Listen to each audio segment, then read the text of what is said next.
বৃশ্চিক রাশি, মে মাস আপনার জন্য কী নিয়ে আসছে? বিপদ নাকি দীর্ঘদিনের লড়াইয়ের রাজকীয় জয়? এই মাসে গ্রহরা আপনাকে একটাই প্রশ্ন করছে, আপনি কি যতটা শক্তিশালী ততটাই ধৈর্যশীল?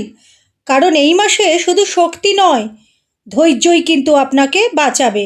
আর সেই ধৈর্যের পুরস্কার 15 তারিখের পর নিজেই দেখতে পাবেন। আজকের ভিডিওটা না দেখলে কিন্তু অনেক কিছু মিস করে যেতে পারেন। এই ভিডিও শেষে আমি বলবো এই মাসে আপনার জন্য লাকি কালার, লাকি ডেট এবং রেমেডি। ভিডিওটা স্কিপ না করে শেষ পর্যন্ত দেখতে থাকুন। নমস্কার দর্শক বন্ধুরা, আমি নন্দিনী, আপনাদের স্বাগতম আমার ভিডিওতে। আজকে এই ভিডিওতে আমি আলোচনা করব বৃশ্চিক রাশি লগ্ন সাপেক্ষে মে মাসের সম্পূর্ণ রাশিফল, স্বাস্থ্য, অর্থ, প্রেম, কেরিয়ার সব কিছু। চলুন তাহলে শুরু করি। প্রথমেই দেখে নিই গ্রহবিন্যাস। বৃশ্চিক রাশি লগ্ন সাপেক্ষে মে মাসের গ্রহবিন্যাস কিন্তু বেশ ইউনিক এবং গুরুত্বপূর্ণ হতে চলেছে। মঙ্গল এবং শনি থাকছে পঞ্চমে অর্থাৎ মীন রাশিতে। 11 বা 12ই মের পর মঙ্গল চলে যাচ্ছে ষষ্ঠপতি হয়ে ষষ্ঠে মেষ রাশিতে। ষষ্ঠে 15ই মে পর্যন্ত থাকছে রবি এবং বুধ। তারপর রবি ও বুধের সঞ্চার হচ্ছে বৃষ রাশিতে। বৃষ রাশিতে 15ই মে অবধি থাকছে শুক্র। তারপরে শুক্রের সঞ্চার হবে মিথুন রাশিতে অবস্থিত বৃহস্পতির সাথে। দশমে থাকছে কেতু এবং চতুর্থে থাকছে রাহু। এই গ্রহবিন্যাস বলছে মাসের 15 তারিখ পর্যন্ত কিন্তু আপনাদের সব দিক থেকেই কিছু সতর্কতার প্রয়োজন। আর 15 তারিখের পর তো সুযোগই সুযোগ। তাহলে আগে জেনে নিই স্বাস্থ্যের কথা। মে মাসে শরীরের ব্যাপারে কিন্তু একটুও অবহেলা করা যাবে না। প্রথমার্ধে ছোটোখাটো চোট আঘাত, রক্তপাত, এমনকি সার্জারিরও যোগ দেখা যাচ্ছে। সাথে থাকছে high BP, anxiety, migraine, sinus এবং নার্ভ সংক্রান্ত সমস্যা। এগুলো এ মাসে বেশ ভোগাতে পারে। তবে সুখবর হলো সঠিক চিকিৎসায় এই সমস্যাগুলির থেকে আপনি মাসের 15 তারিখের পর যথেষ্ট রিলিফ পাবেন। শরীরে কোনো লক্ষণ দেখলে ডাক্তারের কাছে যেতে দেরি করবেন না। বৃশ্চিক রাশি লগ্নের বন্ধুদের মধ্যে এখানে যদি কেউ শরীর স্বাস্থ্য নিয়ে দীর্ঘদিন ভুগে থাকেন, আপনি কমেন্টে জানাতে পারেন। আমি কিন্তু সব কমেন্ট পড়ি এবং সাধ্যমতো উত্তর দেওয়ারও চেষ্টা করি। স্বাস্থ্যের কথা তো বললাম, এবার আসি অর্থের কথায়। আয়ের ক্ষেত্রে কিন্তু মে মাসে বেশ ওঠানামা থাকবে। ব্যয়ভাবও থাকবে বেশ প্রবল। হঠাৎ কোনো কারণে অর্থ নষ্টরও কিন্তু যোগ দেখা যায়। কিছু ক্ষেত্রে আবার সুযোগের জন্যও কিন্তু খরচা হবে, যেমন বিদেশ যাত্রা, দূরযাত্রা, উচ্চশিক্ষার কারণে। এই খরচ কিন্তু সৎ ব্যয়। নতুন স্থাবর সম্পত্তি বা ভূমি ক্রয়ের জন্য এই মাসে কিন্তু বিশেষ সতর্কতা থাকছে। যারা অলরেডি লোনে জড়িয়ে আছেন, মুক্তির পথ কিন্তু এ মাসে পেতে পারেন। এবারে আসি মামলা মোকদ্দমার কথায়। বৃশ্চিক রাশি লগ্নের জাতক জাতিকাদের মধ্যে যারা অলরেডি মামলা মোকদ্দমায় আছেন, তাদের জন্য এই মাস কিন্তু একটু টেনশানের। নতুন আইনি ঝামেলায় এ মাসে একদম জড়ানো উচিত হবে না। সংযম রাখাই বাঞ্ছনীয়। এবারে আসি সন্তান এবং শিক্ষার কথায়। সন্তানকে নিয়ে কিন্তু মাসের প্রথমার্ধে বেশ উত্তেজনা এবং উদ্বেগ থাকবে। তাদের স্বাস্থ্যের দিকেও বিশেষ নজর দেওয়া প্রয়োজন। দ্বিতীয়ার্ধ থেকে সময়টা মোটামুটি শুভ। ছাত্রছাত্রীদের জন্য মাসটা ফেভারেবল, তবে মানসিক উত্তেজনার কারণে কিন্তু মনোযোগ ভাঙতে পারে, বিশেষভাবে চঞ্চলতা দেখা দিতে পারে। পড়াশোনায় মনোনিবেশে অসুবিধা হতে পারে। নিজেকে শান্ত রাখা এই মুহূর্তে কিন্তু বিশেষভাবে দরকার।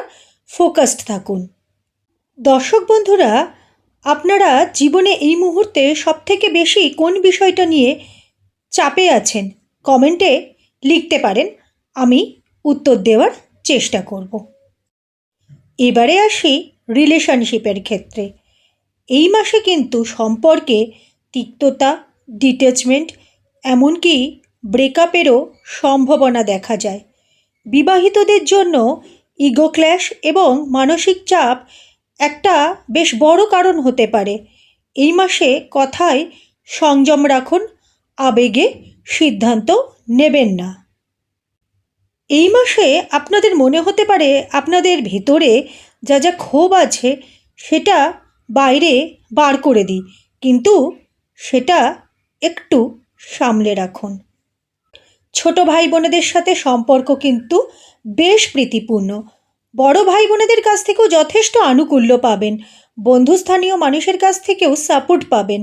তবে পরিবারের কারো স্বাস্থ্যহানির দিক থেকে এই মাসে কিন্তু বিশেষভাবে নজর রাখা প্রয়োজন।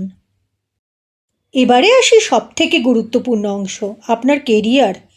মাসের দ্বিতীয়ার্ধ থেকে প্রফেশন ওয়াইজ কিন্তু মাসটা এক্সিলেন্ট। যারা হিলিং প্রফেশনে আছেন তাদের জন্য মোটের ওপর পুরো মাসটাই শুভ। যারা ক্রিয়েটিভ ফিল্ডে আছেন, এটা এক্সিলেন্ট মাস হতে চলেছে তাদের জন্য। আটকে থাকা কাজ হয়ে যাবে, ইনোভেটিভ চিন্তা আসবে, নতুন কিছু ইমপ্লিমেন্ট করার কিন্তু এটাই একদম সেরা সময়। কাজের সূত্রে বাইরে যাওয়ারও কিন্তু সুযোগ আসতে পারে। যারা সরকারি এবং বেসরকারি চাকরিতে রত তাদের জন্য প্রথমার্ধ একটু উদ্বেগপূর্ণ, দ্বিতীয়ার্ধ থেকে শুভ। যারা জব খুঁজছেন বা চাকরি সার্চ করছেন তাদের জন্য 15 তারিখের পর থেকে কিন্তু চাকরি পাওয়ারও যোগ দেখা যায়। শিক্ষকদের জন্য থাকছে এ মাসে পদোন্নতি, স্যাটিসফ্যাকশন এবং মর্যাদা বৃদ্ধি। ব্যবসায়ীদের জন্য মাসের প্রথমার্ধ মোটের ওপর শুভ। দ্বিতীয়ার্ধ থেকে কিন্তু বিভিন্ন বাধা আসতে পারে, আপনার ব্যবসায়িক পার্টনারের সাথে মতপার্থক্য আসতে পারে। ইনভেস্টমেন্টে সতর্ক থাকুন। যারা মানি মার্কেটে আছেন তাদের জন্য এ মাসে ইনভেস্টমেন্ট না করাই ভালো, অনেক ভেবে সিদ্ধান্ত নিন। দর্শক বন্ধুরা, যারা এই মুহূর্তে আমার ভিডিওটি দেখছেন, আপনারা কে কোন প্রফেশনে আছেন আমাকে কমেন্ট করে জানাতে পারেন। কি বৃশ্চিক রাশি, আপনার কি এই মুহূর্তে মনে হচ্ছে যে সময়টা যেন খাদের কিনারায় দাঁড়িয়ে আকাশ ছোঁয়া স্বপ্ন দেখার মতো? চিন্তা করবেন না, মাসের দ্বিতীয়ার্ধ থেকে সময়টা অনেক পজিটিভ ওয়েতে এগোবে। দর্শক বন্ধুরা, এতক্ষণ সব সমস্যার কথা শুনলেন, এবারে আসি সমাধানের কথায়। জেনে নিই এ মাসের লাকি টিপস। মে মাসে আপনারা হলুদ, গোলাপি এবং সাদা রঙের ব্যবহার করতে পারেন। এই রঙগুলো আপনাকে পজিটিভ এনার্জি দেবে। এই মাসের শুভ দিনগুলি হলো মাসের 1, 9, 12, 15 এবং 30 তারিখ। গুরুত্বপূর্ণ কাজ এই দিনগুলোতে শুরু করার চেষ্টা করুন। এবারে আসি রেমেডির প্রসঙ্গে। বৃশ্চিক রাশি, মে মাসে আপনারা প্রতি মঙ্গলবারে স্নানের পরে হনুমানজিকে লাল ফুল এবং সিঁদুর অর্পণ করুন। সাথে চামেলির তেলও দিতে পারেন এবং হনুমান চল্লিশা পাঠ করুন।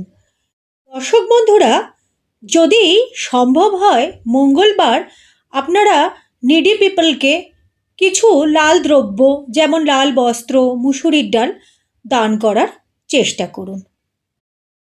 এই অভ্যাসগুলো আপনার মঙ্গলের শক্তিকে আপনার পক্ষে রাখবে আর এই মাসের শরীর এবং সম্পর্কের চাপ অনেকটাই কমাতে সাহায্য করবে। সহজ কিন্তু শক্তিশালী। দর্শক বন্ধুরা, গোচরের ওপর ভিত্তি করে মে মাসটা বৃশ্চিক রাশি লগ্নের জন্য কেমন যেতে পারে তার একটা আগাম চিত্র তুলে ধরার চেষ্টা করলাম। কিন্তু মনে রাখবেন, ব্যক্তিগতভাবে জানতে হলে আপনার দশা, অন্তর্দশা এবং হরোস্কোপ বিচার করা অত্যন্ত জরুরি। পরিশেষে একটা কথাই বলতে চাই, বৃশ্চিক রাশি লগ্ন সাপেক্ষে মে মাস কিন্তু ঘুরে দাঁড়ানোর মাস। একটু ধৈর্য এবং সঠিক সিদ্ধান্ত আপনাকে কিন্তু সাফল্যের শীর্ষে নিয়ে যাবে। দর্শক বন্ধুরা, আপনাদের একটা লাইক, শেয়ার এবং কমেন্ট আমাকে সামনে এগিয়ে যাওয়ার প্রেরণা দেয়। আপনাদের সাথে এই ডিজিটাল মাধ্যমে যুক্ত হতে পারাটাই আমার কাছে সবথেকে বড় প্রাপ্তি। আপনি যদি আমার চ্যানেলে নতুন হন বা আমার চ্যানেলটি এখনও সাবস্ক্রাইব করে না থাকেন, চ্যানেলটা সাবস্ক্রাইব করে নিন এবং পাশে থাকা বেল আইকনটি প্রেস করে দিন। দেখা হচ্ছে পরের ভিডিওতে। ততক্ষণ ভালো থাকুন এবং সুস্থ থাকুন। নমস্কার।